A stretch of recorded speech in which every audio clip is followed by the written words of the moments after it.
Zuzen paraleloak. Hasten gara lanean. R zuzena. A puntutik pasatzen da eta U norabide vektorea dauka. Puntu E, norabide vektorea izanik malda.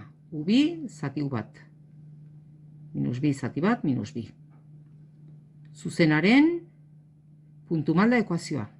Puntu ordezkatu, malda ordezkatu, ibakandu eta zuzenaren ekuazio esplizitua.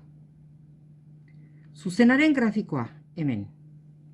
-3 bat puntua ezagutzen dugu, eta bertan norabide vektorea hartzen dugu. Norabide vektoreak esaten digu, bat eskubealdera eta bi beraka.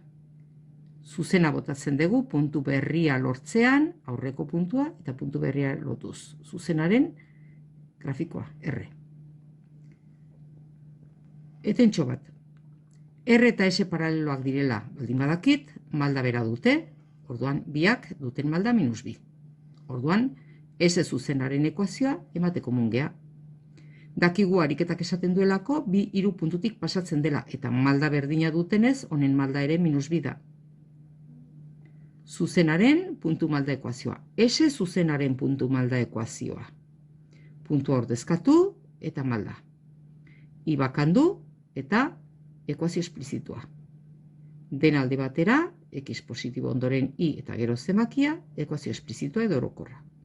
S zuzenaren grafikoa egiteko, puntua B, bi hiru puntua, eta bertan hartzen dugu norabidea ematen digun vektorea berdin-berdin, bat eta bi beraka. Bi zuzenak marrazkian batera eginez, ikusten da, zuzen hauek paraleloak direla. Bigarren ariketa. R zuzena A puntutik pasatzen da eta norabide vektorea dauka. Zuzenaren puntu malda ekuazioa, I bakanduz esplizitua. Ohar bat. R eta S paraleloak dira. Orain S zuzena aurkitzeko momentua iritsi denean, malda berdina dutenez, S zuzenaren datuak. Bat lau puntutik pasatzen da, eta malda berdina duenez, S zuzenaren puntu malda ekuazioa aurkitzeko moduan gertatuko gea, hau da, lau eta bat jartzen ditugu X eta I ordez eta malda txertatzen dugu. I bakanduz, S zuzenaren ekuazio esplizitua eta ondoren implizitua.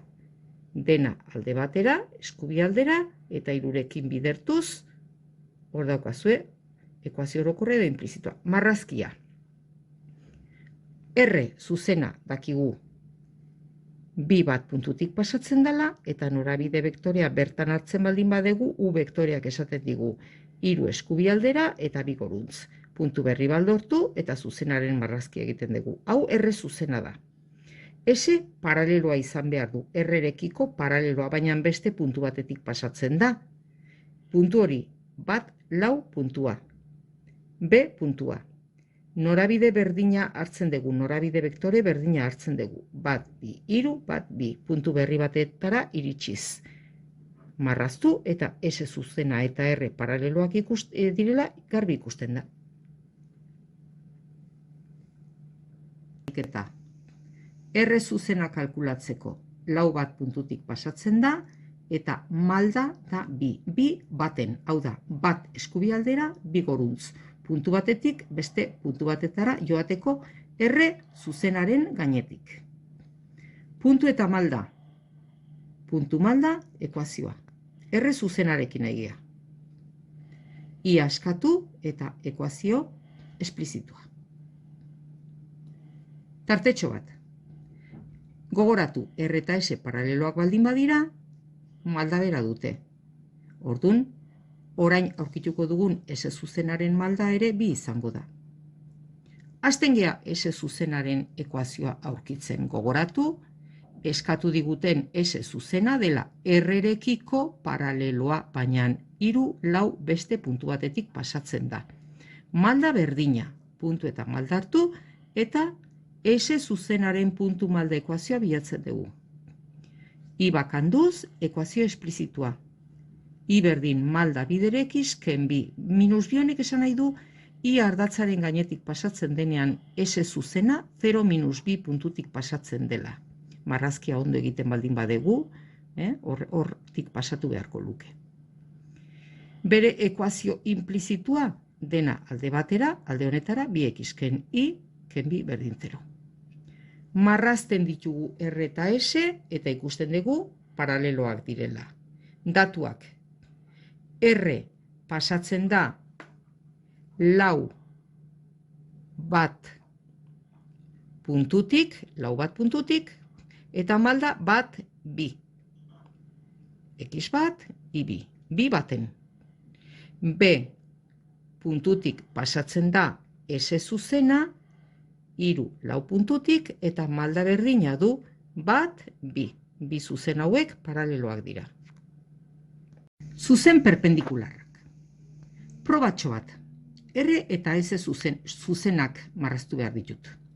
R A puntutik pasatzen da eta bere malda 3 S B puntutik pasatzen da eta bere malda -5 iruren. Ea zer pasatzen den. A ber, R 0-2 puntutik pasatzen da eta bere malda 5 iruren esan nahi du. Eskubi aldera 5 eta goruntz 3. Puntu berri honetara iristen gara. Bi puntuak lotzen ditut eta R zuzena daukat. S zuzena. Esan dugu 0-4 puntutik pasatzen dela. 0-4 hemen dago. Eta bere malda -5 iruren. -5 iruren 3 orduero 5 gastatzen ditut. Puntu berri batetara iristen naiz. Bi puntu hauek lotzen ditut eta S zuzena marrazten dut. Fijatzen baldin bazeate, bi zuzen hauek perpendikularrak dira. Hemen osatzen diren angelu guztiak zuzenak dira. Perpendikularrak dira, gurutza moduko irudi bat osatzen dute. Fijatu R zuzenaren malda eta S zuzenaren maldak nolakoak diran. Honi buelta eman da ikur aldatzearekin bi malda dauzkazue. Hau da, bi hauek bidertzen baldin badituzue, biderketa -1 ateratzen da. Eta baten malda da bestearen alderantzizkoaren aurkakoa. Hau da, hartu bi maldak, bidertu -1 ateratzen da. Eta nik zatitzen badet -1 3 bosten maldarekin, -1 zati 3 bosten guruz biderkaketa eginda -5 iruren ateratzen da. Hau da, azkenean prozedura da. R zuzenaren malda 3 bosten baldin bada, S zuzenarena buelta eman eta ikur aldatu, -5 iruren. Beti berdina da, hori bi zuzen perpendikularrak baldin badira. Kasu honetan, R eta S perpendikularrak dira. Noiz dira perpendikularrak? Bueno, perpendikularrak dira eta horrela jartzen da, T bat buelta eman da, baten malda baldin bada 5 eta bestearena buelta eman eta ikur aldatu, -1 bosten. Edo batena -2 eta buelta eman eta ikur aldatu, bat biren. Edo R zuzenaren malda -2 bosten eta bestearena buelta eman eta ikur aldatu, 5 biren. Badakigu maldak begiratu eta bi zuzen perpendikularrak diren edo ez. Ariketa bat proposatzen dizuet. Eman R zuzenaren puntu malda ekuazioa, puntu honetatik pasatzen baldin bada R zuzena, eta hau baldin bada bere malda. Eman dezakegu. I ken 3 berdin malda bider X gehi 5. Bueno, hemen R zuzenaren grafikoa, -5, -3 puntutik pasatzen da, eta bere malda, 7 orduero, 4 irabazten ditut, 4 zazpiren. Orain kalkulatu S zuzenaren puntu malda ekuazioa jakinik. S zuzena 3-6 puntutik pasatzen dela, 3-6 puntutik pasatzen dela,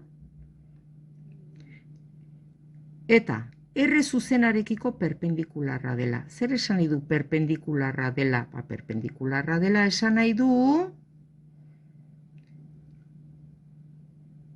R zuzena puntua eta malda. Malda, gogoratu. Perpendikularrak baldin badira, bi maldak bidertu eta -1 ateratzen da. Eta baten malda bilatzeko, S zuzenaren malda bilatu behar dugu, egingo da -1 zati M azpierre. Hau irakasleari jarri egin behar zaio. Esplikatzeko zergatik ondoren idatziko dugun S zuzenaren malda buelta eman eta ikurraldatuz minus 7 lauren dela. Hau du, jarri, bi zuzen perpendikularrak dira, biderketa minus bat baldin bada, eta bat S aurkitzen dugu minus bat zati MR eginez. Ondoren jarri, S zuzenaren malda minus 7 lauren da. Bale, hasten geha. S zuzena bilatzeko esaten zaigu. 3 eta 6 puntutik pasatzen da, eta ja bilatu diogu malda minus 7 lauren dala. Marrazki egin deu, eta orain ekuazioa bilatzen dugu. Puntu malda ekuazioa. Puntua kokatzen dugu, eta malda idazten dugu. Hau da, R eta S dira, eskatzen ziren zuzenak, R eta S zuzenak, zuzen perpendikularrak dira. Beste ariketa bat. Ondo ikasi. Eman A puntutik pasatzen den eta malda minus 7 duen R zuzenaren puntu malda ekuazioa. Ondoren S.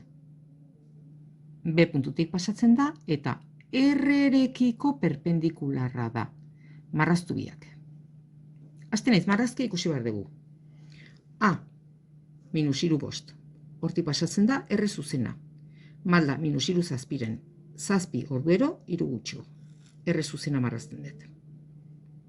B puntua, bat minus 8. Claro, perpendikularrak baldin badira R eta S, orduan bere malda orain ikusiko dugu, izan beharko du, buelta eman eta ikurraldatu, 7 iruren, 3 orduetan 7 gora. Botatzen dut eta egiten dut marrazkia. Ikusten da perpendikularrak direla. R zuzena, A puntua eta malda. Puntu malda ekuazioa. Etentxo bat, R eta S zuzena perpendikularrak dira. Hau jarri behar da. R zuzenaren malda bider S zuzenaren malda berdi minus bat. Hori da, perpendikularrak diren zuzen guztiak betetzen duten, baldintza bat, edo arau bat edo nahi dezuena deitu. Eta baita idatzi behar da, S zuzenarekin lan egin behar dut orain, S zuzenaren malda da berdin minus bat zati R zuzenarena. Hau da, buelta eman eta ikurraldatu. Arrazoiengatik idazten horrela, S zuzenaren malda praktikoki, buelta eman eta ikurraldatu 7 iruren da. Bale? Baina ez da, hasten naiz S zuzenaren ekuazioa bilatzen, zein puntutik pasatzen da B puntutik. Eta orain malda berria daukagu, S zuzenarentzat 7 iruren da. Puntu malda ekuazioa, I bakanduz ekuazio esplizitua, eta den alde batera bidali eta zenbakiak osoak bihurtuz, biderriru, S zuzenaren ekuazio implizitua edo orokorra. Implizitua, ez esplizitua. Implizitua edo orokorra. Hau da, bi zuzen hauek perpendikularrak dira, R eta S. Hiru ariketa proposatzen dizuet. Bat, R zuzena bilatu A puntutik pasatzen da, eta bere norabide vektorea, hortik malda aterako dezue, U2 zati U bat, norabide vektorea U da. Puntu malda ekuazioa. Ondoren, R horrekiko perpendikularra den S zuzenaren ekuazioa jakinik S zuzenaren puntua 3 lau dela. Biak batera irudikatu. Perpendikularrak ez bat dira ateratzen, akatsan unbaiten egin dezue. Bigarren ariketa. R zuzena eman eta irudikatu. A puntutik pasatzen da eta bere norabide vektorea. Hortik malda aterako dezue. Ondoren, R zuzenarekiko perpendikularra den S zuzenaren ekuazioa, non S zuzenaren malda bilatuko dezue perpendikular hitzetik eta gainea S zuzenaren puntu bat, lau bat puntua da. Biak batera irudikatu. Ez badira, marrazkian perpendikularrak direla ikusten, nunbaiten gaizki egin dezue. Eta 3.